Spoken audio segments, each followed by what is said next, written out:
لله الحمد لله رب العالمين والصلاة والسلام على خاتم الأنبياء أشرف المرسلين وعلى آله وأصحابه أجمعين أما بعد فقال سبحانه وتعالى بعد أعوذ بالله من الشيطان الرجيم إذا جاء نصر الله والفتح ورأيت الناس يدخلون في دين الله أفواجا. These ayats that I recited, all of you know, Surah Nasr. Every child learns, it's one of the short surahs, right? Everybody goes 3 days, they learn it, and so on, right? But if you think about the meaning of these ayats, they're very deep. If we tadabbur, if we contemplate on the meanings. Allah subhanahu wa ta'ala, He tells us, إِذَا جَاءَ, if and when the nusra of Allah, the nasrullah comes, right? But Imam explained that nasr would have been enough. And if you just said, إِذَا جَاءَ النَّصْرُ. But Allah subhanahu wa ta'ala called it nasrullah. As Allah subhanahu wa ta'ala says, Baytullah, Shahrullah, Muharram, it's called Shahrullah, right? Why? To show the greatness of what it is. When we say Bayt, Al-Bayt, this is enough to know what we're referring to. Kitab. If I said we follow the Kitab and the Sunnah, you know I'm talking about the Quran. But if I said it's in Kitabullah, it is to show the greatness of the Kitab. It's Kalamullah. So when it says Nasrullah, it shows the greatness of the help of Allah that comes. But what does Allah subhanahu wa ta'ala tell us? That when the Nasr of Allah, and it comes with strength, it comes with the Fatih, the victory. Because today, a lot of young brothers that are sitting here, and a lot of people outside will say, if we're on the haqq, if we're on the truth, where is the help of Allah? Right? And this is a question that even if sometimes we don't vocalize it, we don't verbalize it, but a lot of our brothers and sisters are thinking it. Okay? And I like to bring up topics that others are scared to bring up. I'm not controversial, maybe a little bit, but I want to be real about it, right? Because we see the situation in Gaza, and we see the situation in Yemen, as a brother has mentioned. We see the situation in Sudan. We see the situation in different parts of the Muslim world. And we see our children and our brothers and our sisters and the hardships that they're going through. And sometimes we get this question. If Allah is there, why is there so much pain and suffering? Why are the Muslims always the ones that go through the hardest of the hardships? Where is the nusra of Allah? And this is where I think it's very important for us to discuss these things. It's not something you just kind of bury and don't ask, like the Christians, just believe. No. We are Muslims. We talk through, we contemplate, we discuss things. And here, the first issue that we need to think about is, what's the purpose of life? Why did Allah subhanahu wa ta'ala create us? Is this life with a guarantee that you will enjoy it? That you will live 90 years or 100 years or 70 years? That you will have no hardships and no pain? Right? Which one of you sitting here, and if you don't stay engaged, then I'm going to call on you, so don't sleep. Which one of you was born with a guarantee that you will live a wonderful, loving, happy life with no hardships? Raise your hands. What does Allah subhanahu wa ta'ala tell us in the Quran? تَبَارَكَ الَّذِي بِيَدِهِ الْمُلْكُ. What does Allah subhanahu wa ta'ala tell us? About the Blessed One, in His hands is dominion. الَّذِي خَلَقَ الْمَوْتَ وَالْحَيَاةَ لِيَبْلُوَكُمْ أَيُّكُمْ أحسن عمل. Allah subhanahu wa ta'ala tells us that we created death and life to see which one of you puts forth the best of deeds. Tayyib.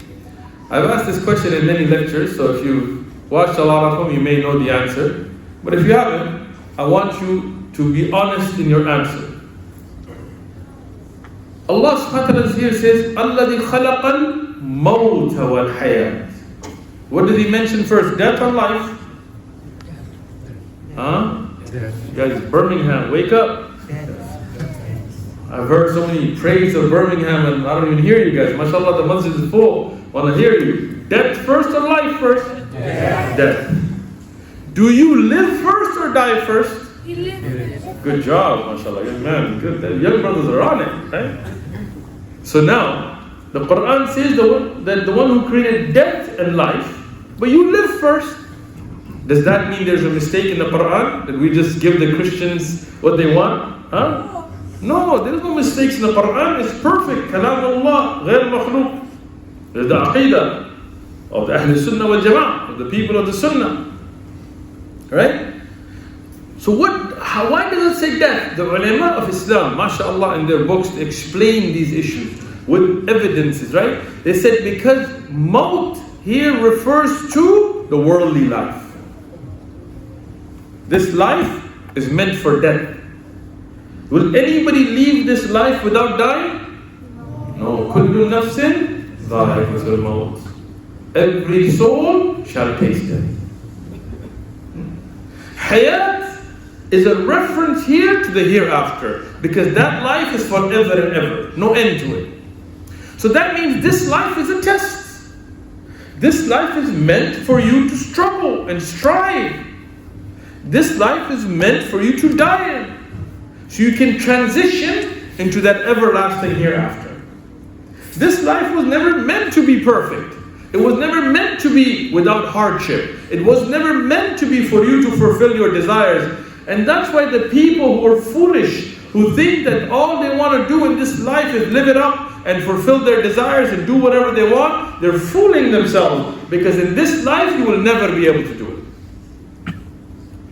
In this life, if you're the richest man in the world, or the richest woman in the world, with the most fame and the most glory and the most wealth, and you never see a hardship, even then, will you die?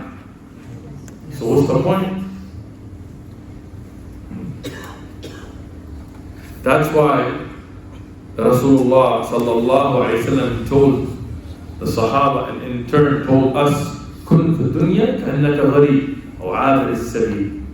Live in this world as if you're just a stranger passing something, or somebody on a traveler. Right? Ibn Umar used to explain this hadith by saying that if you wake up in the morning, don't expect that you'll be going to sleep that night. And if you go to sleep at night, don't expect that you'll wake up in the morning. Don't think this is guaranteed. Understand, this is a transition. This life is a transition. How many of you have taken a test before? Raise your hands. You've never taken a test? So you got your hand up. I'm looking around. Right? Have you never taken a test, bro? Come on, Sheikh, come on. Man. Right? Our elders, mashallah, man. Stay engaged. All right. When you took your test, if you were in an examination hall, or whether it was online, and it was time, during that test, what were you doing? You've taken a test, right? Yes? Yes, you? Yeah. What were you doing? Reading the question. You were focused on answering? Yeah. Or were you thinking, there's a TV show on, let me go catch the next episode? No? No, not at all. You weren't worried about how comfortable your couch is? No. You didn't put your headphones on and get your playlist out? No? Nope. Why? Because that time was test time. You were only worried about being successful in that test, right? Did you ever sit in an examination hall and say, you know what, I need to build a gold toilet here? Huh? But this is how we are in dunya. I'm worried about an 18-bedroom house. You sleep in one bed. Even if you have a gold toilet, there's only one thing you do in it. There's nothing that you need gold for. Right? Because this life is a test. You are right now in that examination hall. And the success in it is to recognize Allah, the sifat of Allah, the correct aqidah of Islam, and to obey Allah, and to live by the laws that Allah has ordained and put forth, أحسن عملا, the best of deeds. The Sahaba radiallahu anhum, they understood this. You know, one of the great Sahaba, and then of course all the Sahaba are amazing. Yeah.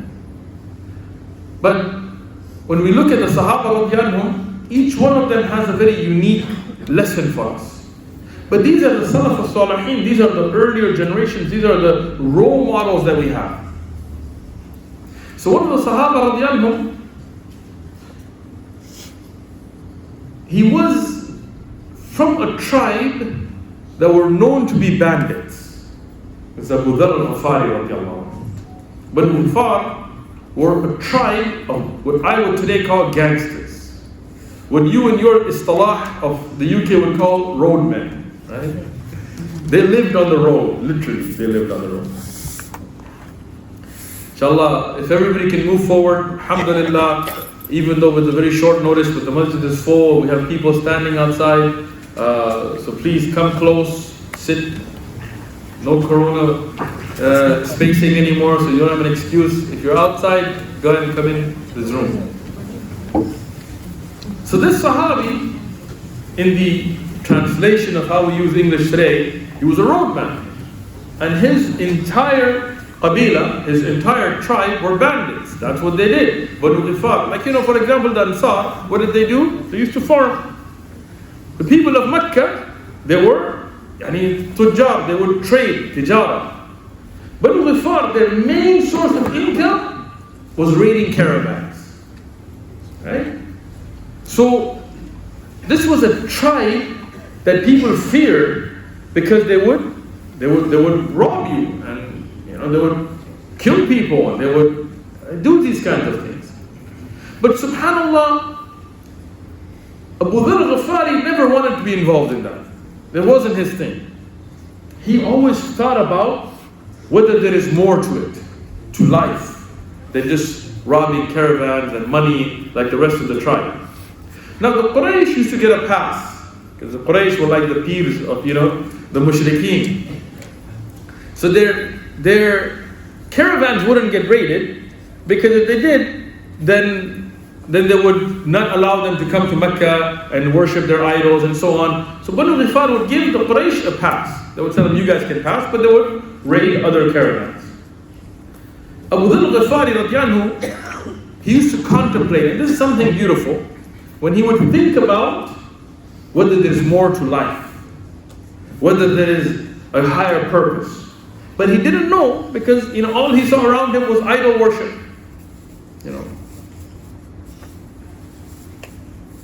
So he sent his brother to Mecca when he heard that there was somebody calling towards Allah. There was a prophet that had come out in Mecca, and he was calling people not to worship idols, because he saw the idols can do nothing for you. Here in the UK, it's very different than us in the US, because you have quite a few idol worshippers very close to you. And we have Christians, they worship idols too, but not as much as like the Hindus and other people here, right?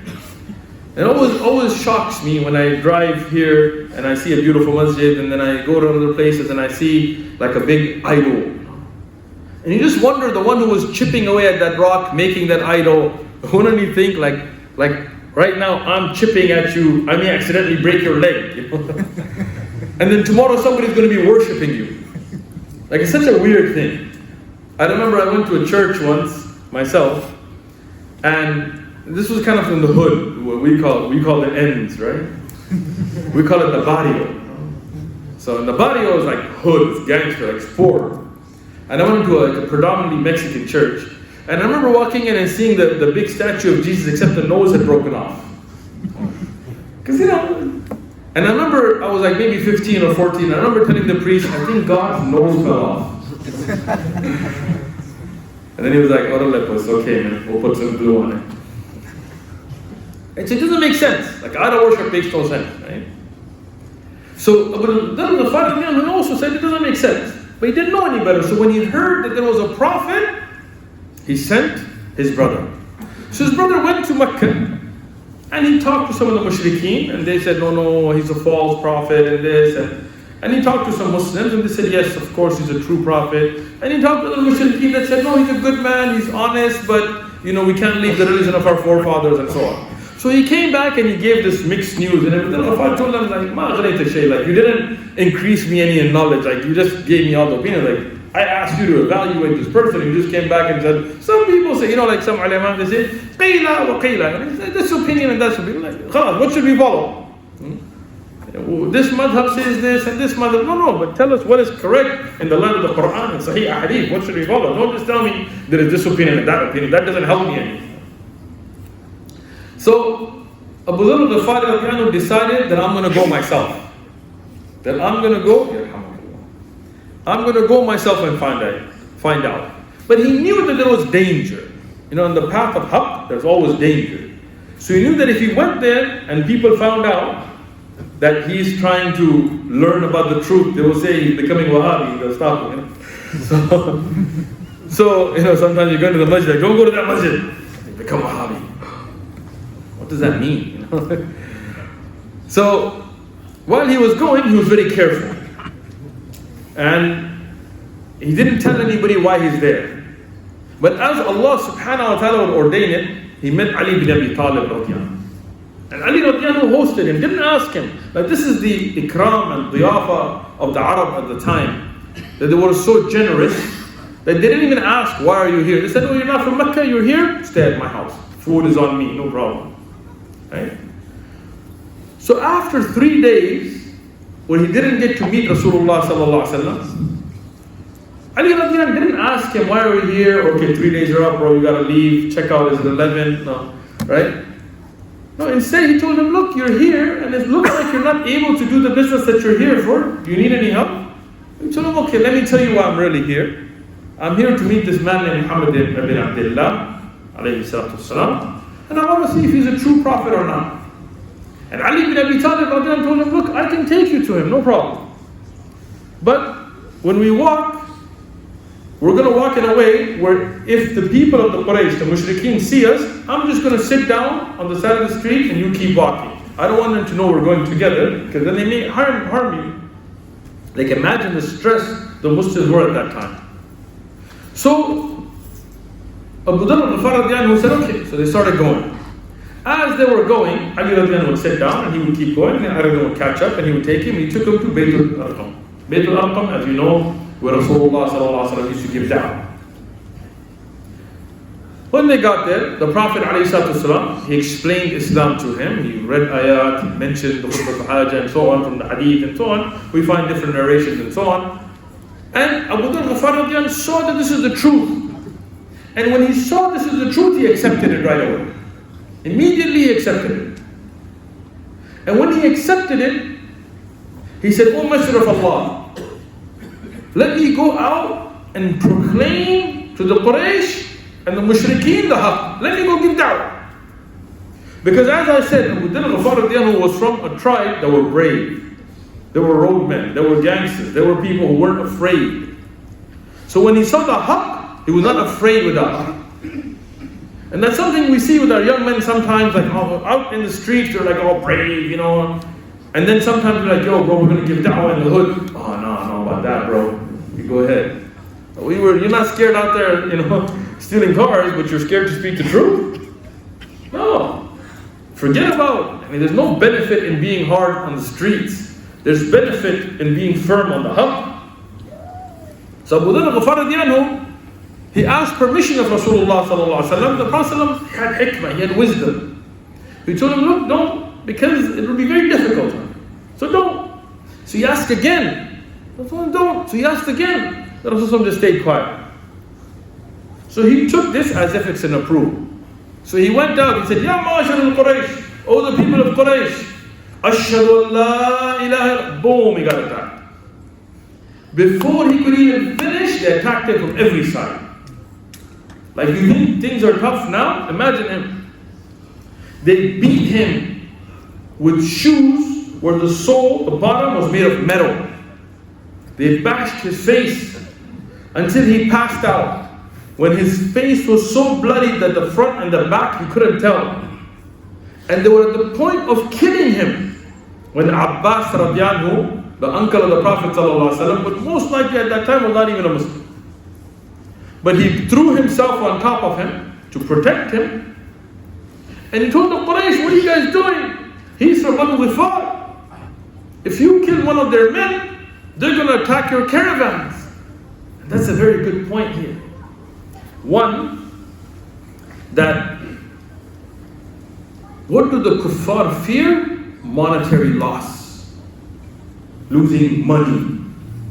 They don't care about haqq and batil. They don't care about truth and falsehood, but they love that dunya. When that boycott hits, oh, suddenly Denmark is sorry about the cartoons, you know. They care about money. And Abbas radiyallahu knew it. So he told them, look, what about your caravans? And they were like, oh, because payback's up. So when they backed off him, Abu Dharr al-Ghifar radiyallahu anhu, he's bloody to the point of death. And the Sahaba carry him. And the Prophet ﷺ is feeling that pain for him. And he rests at night. What do you think he did the next day? What would you do? Run home and cry? Is that what you said? Be honest. What would you do if you were beaten just for saying la ilaha to the point that you almost died, bloody? What would you do? I'll be honest, bro. I'm not gonna fake it. Like, I don't like fakeness. I'd be like, oh, I'm done. Like, I tried, I did my thing. I'm gonna go home, get some tea. You know, like I'm gonna be honest with you. I don't like fakeness. Don't act all brave. I'll see you in the hood. I'll take you to O Block, see how you do. Right? Abu Dharr al-Ghifari, the next day he went out, same thing. Ya ma'ashar al-Quraysh, ashhadu an la ilaha. Boom, attack him again. Third day.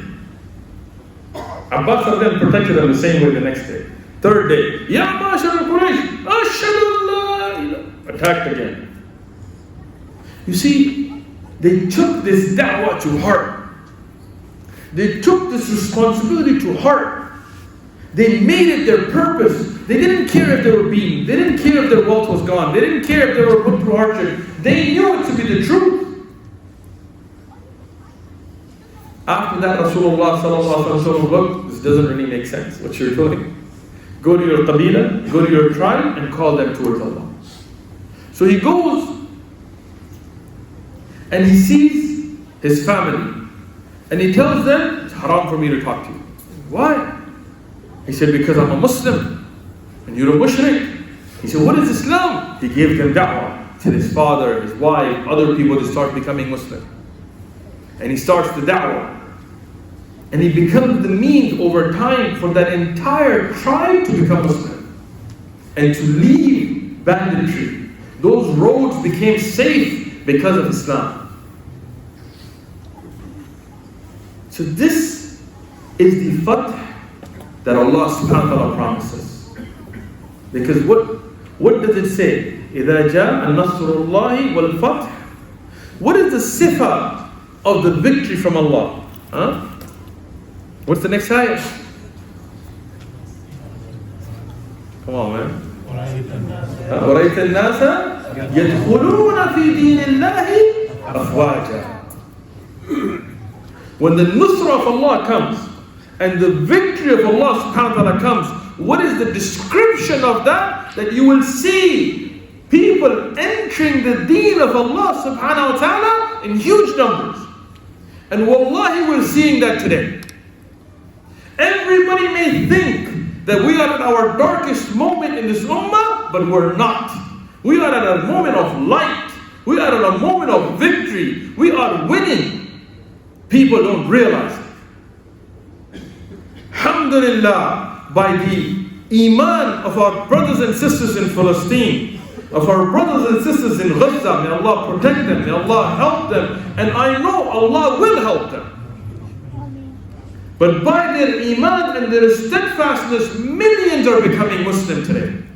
People across the world, in America, there's videos, you go to the One Message Foundation channel, you'll see Mexicans, white people, black people, others who come up to us at the da'wah table and they say, you know what, I had no interest in Islam. I didn't want to know. But when I saw a people that are getting bombed, that their children are dying in front of them. Innocent children that have done nothing wrong, that have never done any political move, nothing. Little babies being killed with bombs, being killed with IDF terrorists killing them. When they see these children and the parents are not leaving the religion, they're not saying, where is Allah? They're saying, Alhamdulillah. They're saying, Alhamdulillah, Allah accepted us shuhada. And they're saying, give us your worst. We are ready to be patient for the sake of Allah. When you see them with their rubble, their masajid crumble, their houses crumble, and on top of that rubble, they're making salah and they're making sujood, thanking Allah. When they see that, they're entering the deen of Allah subhanahu wa ta'ala of what? That is the victory from Allah. No. Darkness is when we're away from Allah subhanahu wa ta'ala, when we're lost in our desires. Light is when we connect to Allah subhanahu wa ta'ala. That is why the Salaf al-Salihin would say that every ni'mah, every bounty that takes you away from Allah is a curse. You know, sometimes brothers say, oh Allah, give me 10 million pounds. That's all I need. Just 10 million pounds. And I'll just be praying, and I'll be fasting, and I'll be giving sadaqah, and I'll be helping Palestine, and no way, if you just give me 10 million pounds, I'll be in the masjid, because right now I gotta hustle, I gotta make money. But if I had money, I'd be dedicated to the deen. And he gets 10 million pounds, and then it's like, how much does the Lambo cost? Bugatti Chiron, is that how you? No, it's not money. And that's why the Salaf al-Salihin would say, every hardship, everything as you see as bala or musibah, every hardship that brings you closer to Allah is a ni'mah. Because Allah guides those whom He loves. He tests those whom He loves. And the more He loves you, the harder your test. أَشَدُّ بَلَاءً الْأَنْبِيَاء ثُمَّ الصَّالِحِينَ فَأَمْثَلْ meaning those that are hardest tested are the prophets, and then the most pious in accordance with their piety. So understand this, my brothers and sisters in Islam, the futuhat, the victories of Allah are coming every day. Every day you see that video of people taking the shahada, that's a victory from Allah. And I want to give you some glad tidings, some good news. We have in your masjid today a brother who's here with a sister, meaning his wife, who's probably listening to this because she's here. And she used to be a hardcore evangelical Christian missionary that used to go into the Muslim lands, into Africa and different places and preach Christianity to take Muslims away from Islam. And she used to speak ill of the Prophet ﷺ and ill of the Quran. And Allah subhanahu wa ta'ala guided her.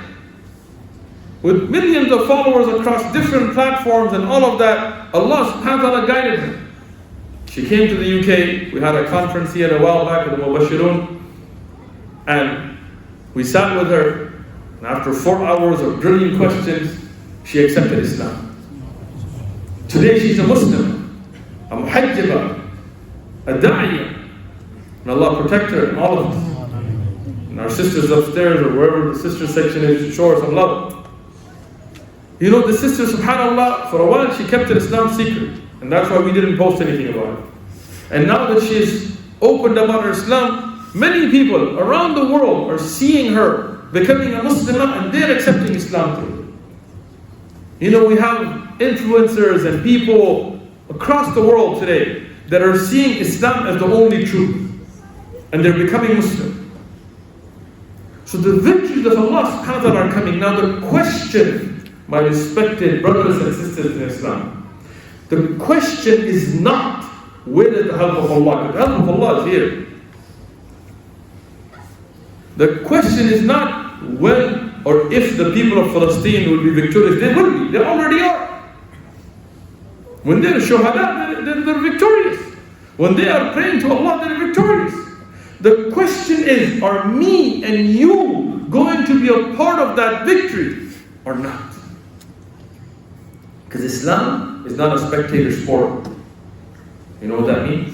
You know what a spectator sport is? You know when you sit around and watch somebody play cricket, right? You're spectating. When you see a little soccer ball and you're like, goal! Right? You're spectating. Islam is not a spectator sport. You and me have to be a part of the da'wah. We have to be part of the solution. How? Each one of us has a job to do. Look, we go out and we give da'wah at the tables, and we go out in the streets, and at times we get attacked. You've seen, I got attacked multiple times. I got stabbed. I got attacked another time. All the videos are online. Right? We get sometimes, like right now, we were supposed to be in Trinidad. We got to the airport. They were like, no. We don't want your da'wah here. Get back on the plane. Right? We go through all this. Get cuffs on us. Police after. We get randomly selected every time at the airport. Right? I'm more random than others somehow. Right? But not everybody's going to do that. But they don't have to. We don't put our sisters in the harm's way, and we don't put our elders in front of where they can get stabbed and attacked and so on. No. But every one of us can be a part of the da'wah. Every Sahabi was different in his da'wah. Everybody brought a skill set. Khalid ibn Walid, he brought a different skill set. Right? But that was his skill set. He brought it to the table, undefeated. And then Abu Hurairah, radiyallahu anhu, brought a different skill set. Ibn Mas'ud, different skill set. Khadija, radiyallahu anhu, different. But they were all a part of the da'wah. Some of you, Allah gave wealth. Donate. Use your wealth for your da'wah. Some of you, Allah gave you eloquence of speech. Utilize that. Hassan ibn Thabit, radiyallahu anhu, was a sha'ir, he was a poet.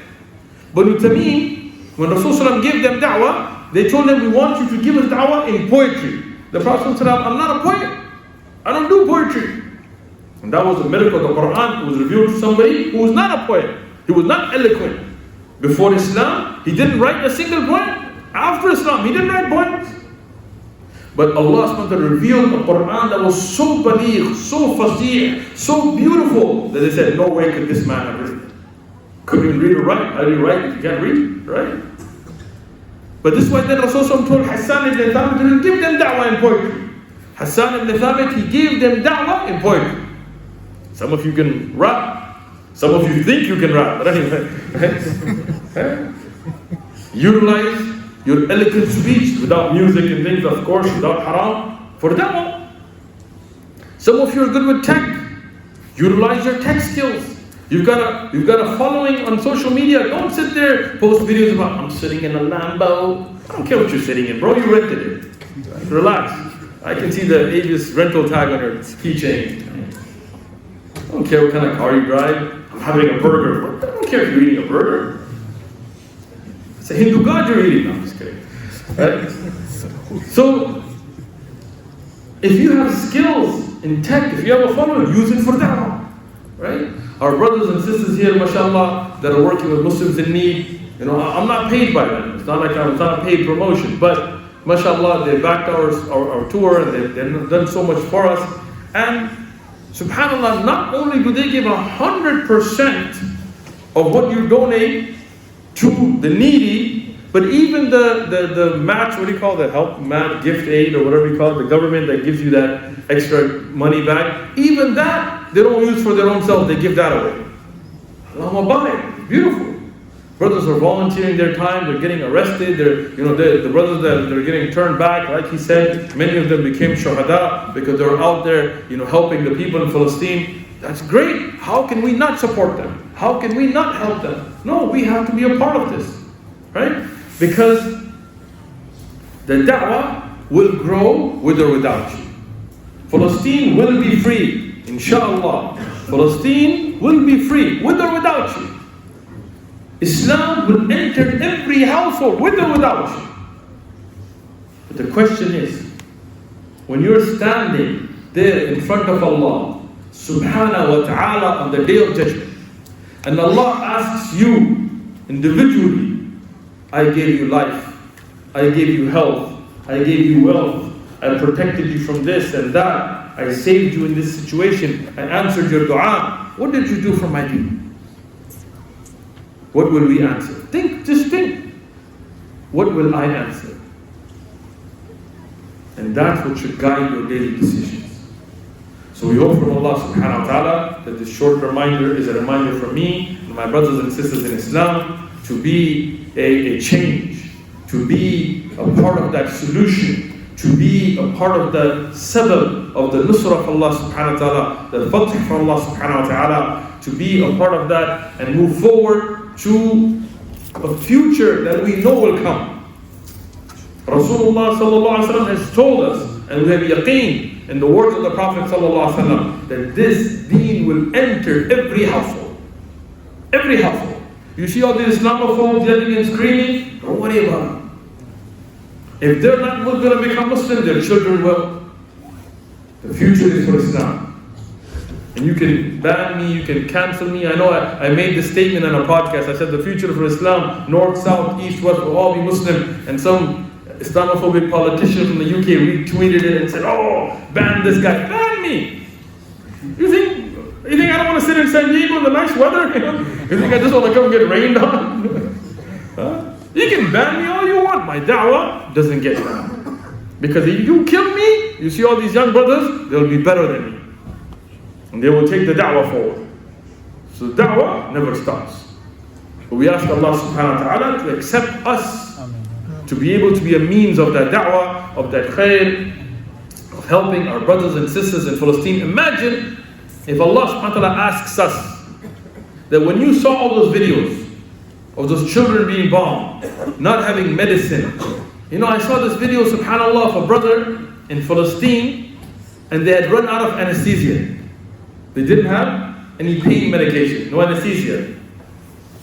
And they were performing surgery on this brother without anesthesia. And you know what he was doing? Reciting Quran. When Allah subhanahu wa ta'ala asked that when you had money in your pocket, in your bank account, why didn't you help? What will be your excuse in front of Allah? So we hope from this Allah subhanahu wa ta'ala accepts it from us, and Allah subhanahu wa ta'ala